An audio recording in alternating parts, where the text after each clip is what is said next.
बिस्मिल्लाहिर्रहमानिर्रहीम। ओके, तो अब हम जो फर्स्ट मेथड है जिससे हम अल्केन्स को प्रिपेयर कर सकते हैं, that is by hydrogenation of alkenes and alkynes. Hydrogenation को लिख लो, that it is the addition of hydrogen molecule. Hydrogen atom नहीं, सिर्फ हाइड्रोजन का मॉलिक्यूल यानी H2 की जो है वो एडिशन होगी इन डबल बॉन्ड्स या इन ट्रिपल बॉन्ड। ठीक है, वो मैं आपको बताऊंगी कि कैसे एडिशन होती है ये। Okay, yes ma'am. अल्कीन्स का हमने क्या पढ़ा था? They are doubly bonded hydrocarbons. And alkynes का हमने क्या पढ़ा था? They are triply bonded hydrocarbons. ठीक है, तो क्या होगा यस मैम। कि अगर आप हाइड्रोजन के मॉलिक्यूल को डबली बॉन्डेड हाइड्रोकार्बन्स में भी ऐड करोगे तो आपके पास अल्केन्स आ जाएंगे, या अगर आप उनको ट्रिपली बॉन्डेड हाइड्रोकार्बन्स में भी ऐड करोगे तो आपके पास अल्केन्स बन जाएंगे। बट जो भी रिएक्शन होता है उसकी कुछ सर्टेन कंडीशंस होती हैं। ठीक है, उन कंडीशंस को याद जरूर रखना है आपने नवाज। Yes ma'am. ठीक है, अच्छा, रीड आउट करो इसको जरा।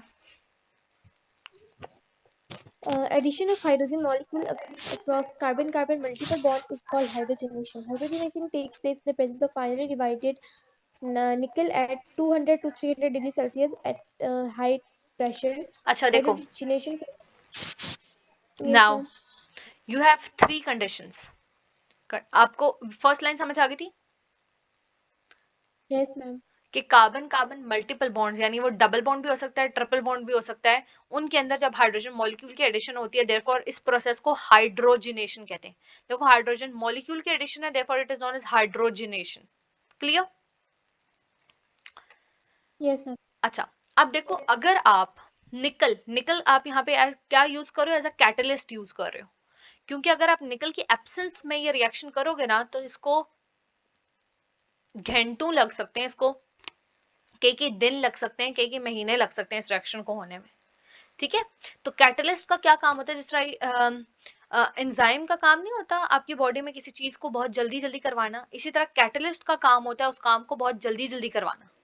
ठीक है, तो आप पहला कैटलिस्ट यहाँ पे आप कौन सा यूज कर सकते हो हाइड्रोजनेशन के प्रोसेस में?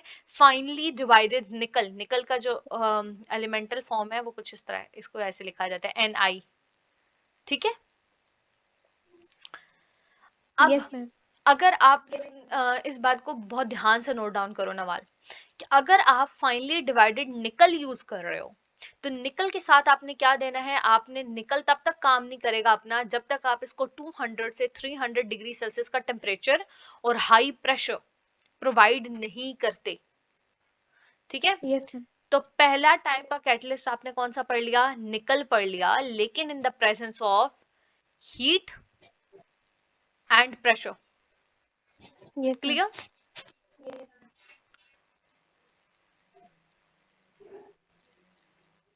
Yes ma'am. ओके, अब आ जाओ सेकंड की तरफ। Hydrogenation can also be done. अगर आपके पास निकल अवेलेबल नहीं है तो आपको क्या चीज चाहिए होगी रिएक्शन करवाने के लिए? In the presence of PT, that is platinum. ठीक है, सेकंड कैटलिस्ट आपके पास कौन सा है? पीटी। और देखो यहाँ पे और लिखा हुआ है, Platinum. यानी प्लैटिनम की जगह कोई और, not the platinum plus this. ठीक है, या प्लैटिनम या पीडी, दैट इज पैलेडियम। ठीक है, एट रूम टेम्परेचर, यानी आप इनको क्या कर सकते हो? प्लैटिनम और पैलेडियम के लिए आपको हीट प्रोवाइड करने की जरूरत नहीं है, they occur at room temperature. Yes ma'am. ठीक है, तो अगर आपने हाइड्रोजनेशन करवानी है तो या तो आप प्लैटिनम ऐड कर दो, ठीक है, या आप पैलेडियम ऐड कर दो। ठीक है, और कोई प्रेशर देने की जरूरत नहीं है, कोई टेम्परेचर इंक्रीज करने की जरूरत नहीं है। या फिर अगर आप निकल यूज करते हो तो आपने पहला क्या करना है? निकल को फाइनली डिवाइड करना है, यानी उसको बहुत पीस के रख देना है, बिल्कुल पाउडर फॉर्म में उसको यूज करना है। एंड देन आपने क्या करना है? 200 से 300 डिग्री सेल्सियस का टेम्परेचर यूज करना है, एंड साथ में हाई प्रेशर यूज करना है। Clear? Yes ma'am. Yes. Okay, तो ये ना इस तरीके से शॉर्ट बना के लिख लिया करो, फिर भूलेगा नहीं। इसके साथ रूम टेम्परेचर RT कुछ इस तरह, जैसे भी आपको रूम टेम्परेचर याद रहता है वैसे आप लिख लो। ठीक है, Yes ma'am.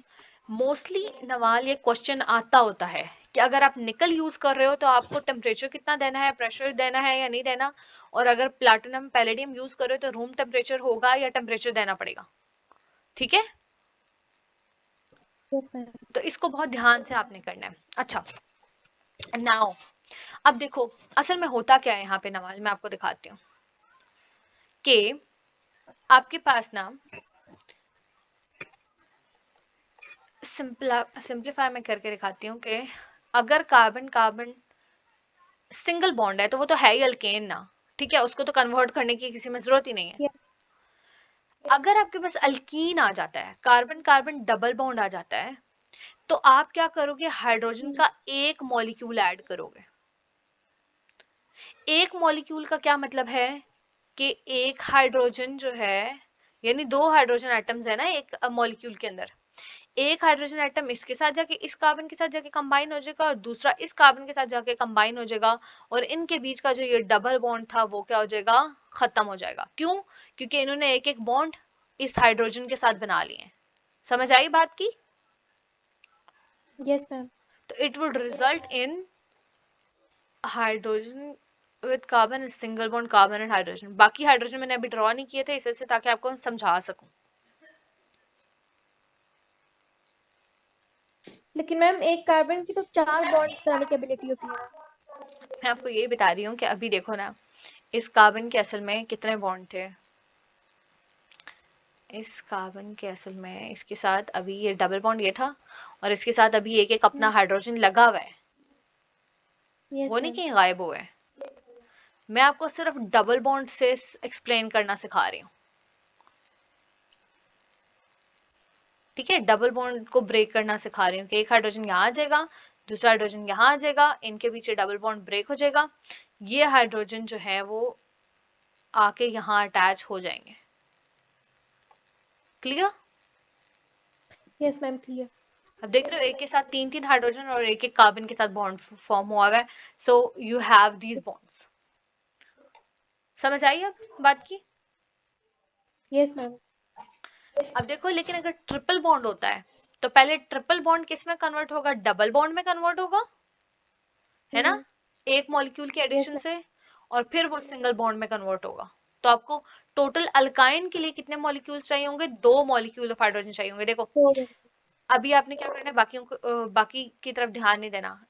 Carbon has a triple bond, एक मॉलिक्यूल ऑफ हाइड्रोजन ऐड करोगे। यहाँ पे देखो इनने बहुत यूं मॉलिक्यूलर फॉर्मूले के फॉर्म में लिखा, लेकिन आप इसको थोड़ा सा ओपन करके लिखो, आप इजीली कर लोगे। तो एक हाइड्रोजन जो है वो इधर ट्रांसफर होगा, एक हाइड्रोजन इधर ट्रांसफर हो जाएगा, and you will get carbon hydrogen double bond carbon hydrogen. Clear? अब इसमें जो है एक और H2 का जो वो है ऐड हो जाएगा, एंड अगेन क्या होगा कि यहाँ पे देखो एक हाइड्रोजन इधर शिफ्ट होगा और एक हाइड्रोजन क्या हो जाएगा, इधर शिफ्ट हो जाएगा, and it will result in a carbon carbon single bond. Yes ma'am. एक हाइड्रोजन ये वाला था, और एक हाइड्रोजन तो देखो इन अल्काइन के साथ पहले का लगा हुआ था, वो मैं आपको दिखा देती हूँ। ठीक है, नाउ यू मैम हैव जैसे आप ये दीज। रिएक्शन लिख लो बिल्कुल पेपर आप में। ऐसे लिख लो, ये बहुत अच्छे तरीके से होगा। लेकिन आपने पता है क्या करना है नवाज, एक चीज आपने बहुत ध्यान में रखनी है, आपने जो एरो है ना उसके ऊपर कंडीशंस लाजमी मेंशन करते चले जाना है। Yes ma'am. ठीक है, अगर आप सिंपली पीटी या पीडी यानी प्लैटिनम या पैलेडियम यूज कर रहे हो तो निकल और ये सब कुछ लिखने के बजाय इस एरो के ऊपर आप सिर्फ पीटी लिख लो। ठीक है, अगर प्लैटिनम यूज कर रहे हो, अगर पैलेडियम यूज कर रहे हो तो इसके ऊपर सिर्फ पीडी लिख लो। लेकिन अगर आप निकल यूज कर रहे हो तो आप निकल भी लिखोगे, टेम्परेचर भी मेंशन करोगे, और नीचे ने प्रेशर नहीं लिखा, आपने हाई प्रेशर भी लिखना है। Yes ma'am. ठीक है, और यहाँ पे देखो हम दो स्टेप्स में जा रहे हैं ना, from alkyne to alkane. Yes ma'am. तो दो एरोज बन रहे हैं, तो दोनों एरोज के ऊपर आप कंडीशन मेंशन करोगे। Okay, ma'am.